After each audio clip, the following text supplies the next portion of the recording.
Okay, hello, I'm PJ Wilson with Solar for Puerto Rico. Website is www.solarforpuertorico.org. We're here in San Juan right now, and we're going to show you one of the solar kits that we have been giving away to people that are without power. This here is Laura. Laura and her mother Vilma were the two first people to receive one of these solar kits. We are raising money so that we can hand out a lot more of these. Our goal is 50,000 of these deployed in the next 100 days, but that's going to take support from people like you. Okay, the first and most essential part of this solar kit is the solar panel. This manufacturer is called X-Dragon, and the solar charger opens up.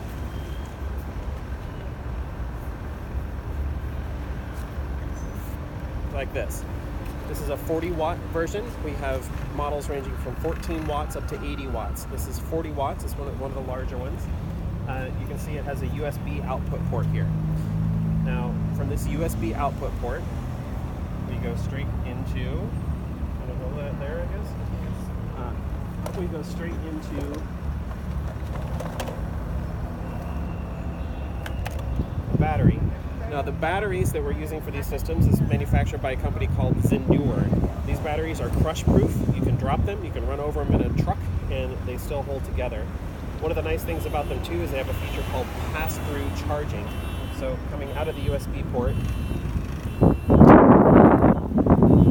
plug into the USB port here, and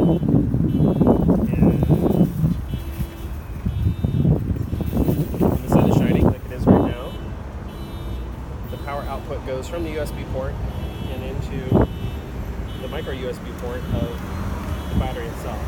This battery has a digital output on it, so it's 74% charged right now. 4 USB ports to charge things. One of the most useful things that we have to charge is a regular light bulb.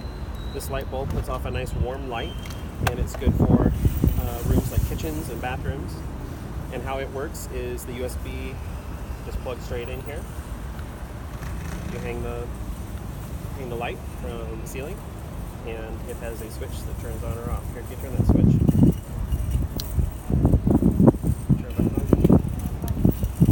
So this puts off a surprising amount of light in the nighttime. Other things that you can plug into here is a small USB fan.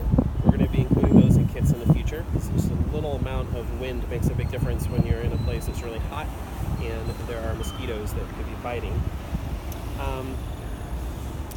Cell phone charging is the main purpose for this. There's a lot of people that can't call for help. They can't call their loved ones, and being out of communication is a real bummer.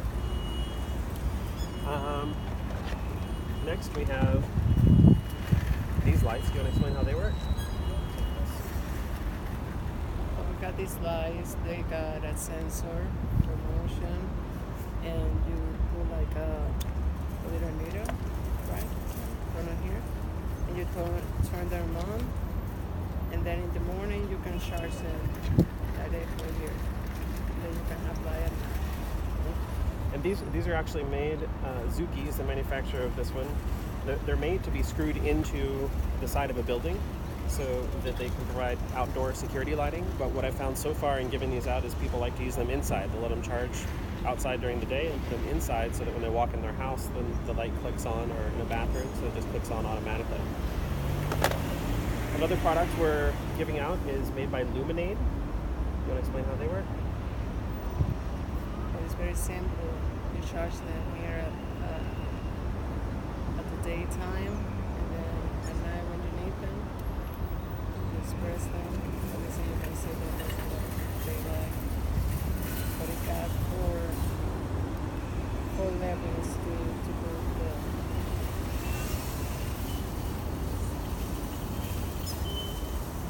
the. And this also puts off a surprising amount of light at night. We have a couple of other models of indoor lighting. This one's made by Delight. It's the same. The only difference is one's the button here, and then you got the light.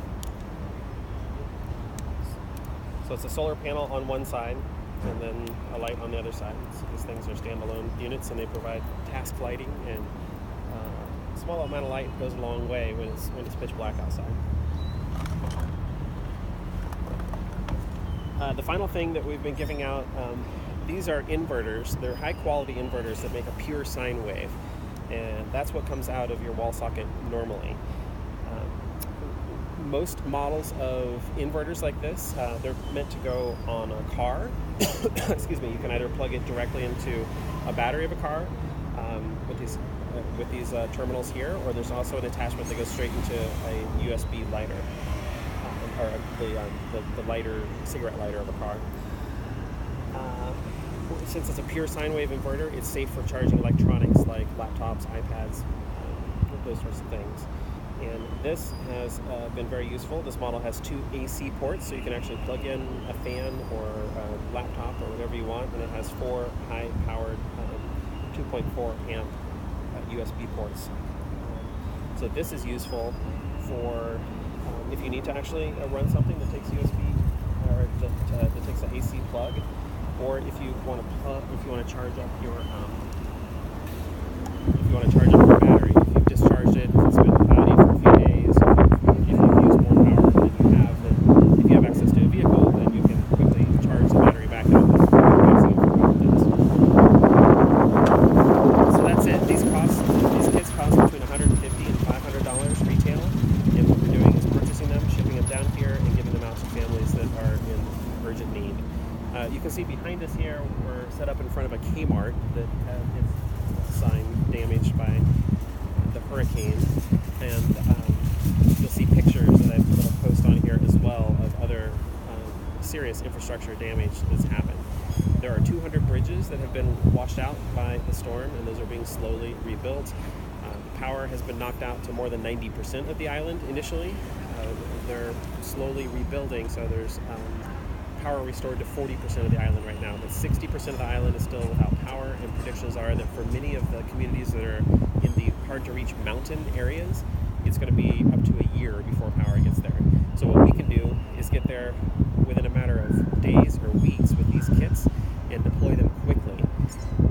But what we need is your help raising the initial funds to get these deployed. So far, we've given out 20 of these systems. We have another 30 on the way. So the first 50 are sort of pilot projects to get the distribution model down. One thing that we've learned is that it takes about half of an hour to explain how these things work. That you can put the solar panels outside, that it's fine for them to get wet, that they need to be outside all the time, facing south, so they can be charging with the sun. Another thing we're going to be deploying with this model is we're going to have people called solar ambassadors. Right now that's just us and a few other volunteers that are helping us out, but we're going to have a team of 50 people called solar ambassadors that go and they go door to door, they knock, they say, hey, here's the products you can have. They spend half an hour educating them, and they also do an initial assessment of psychological first aid. We've seen that there's a big problem with depression that's widespread on the island. People that have been without power now for 2 months and have no idea when the power is going to come back are really struggling. So to have a little bit of emotional support that goes along with the delivery of these solar kits is really important. And those solar ambassadors will also be equipped with the knowledge of how to identify if there's people in serious psychological need and get them connected with the resources they need for help. What am I forgetting, Laura? That's very good enough.